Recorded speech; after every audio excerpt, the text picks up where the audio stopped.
Peter Parker and Flash Thompson are about to find themselves in a lot more trouble in the pages of Venom 159, Venom Inc. Part 3.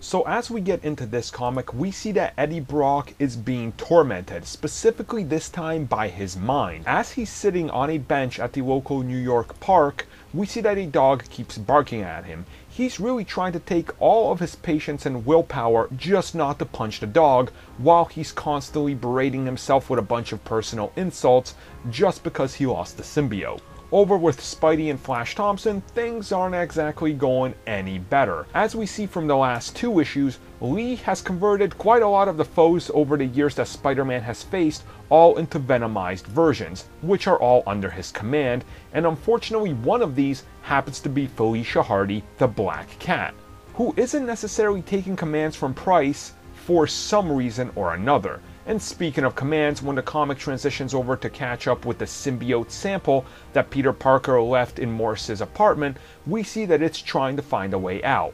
And it does by going into the sewer drains, by way of dumping itself down a sink.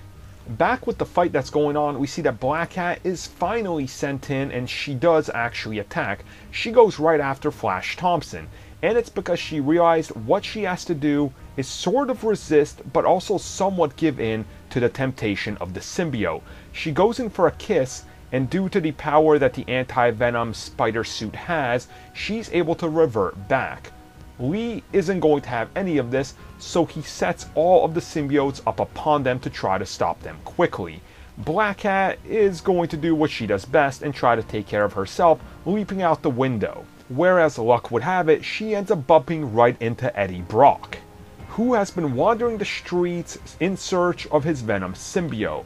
Lucky for him, the symbiote, finding its way out of the sewer, is able to get onto him, and now once again he is one with the Venom suit.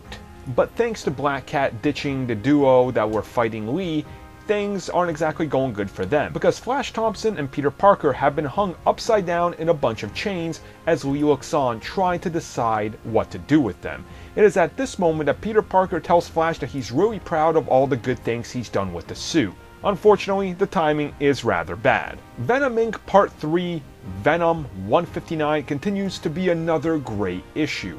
Once again, there's a lot of things and a lot of pieces moving, but they all seem to be handled very well.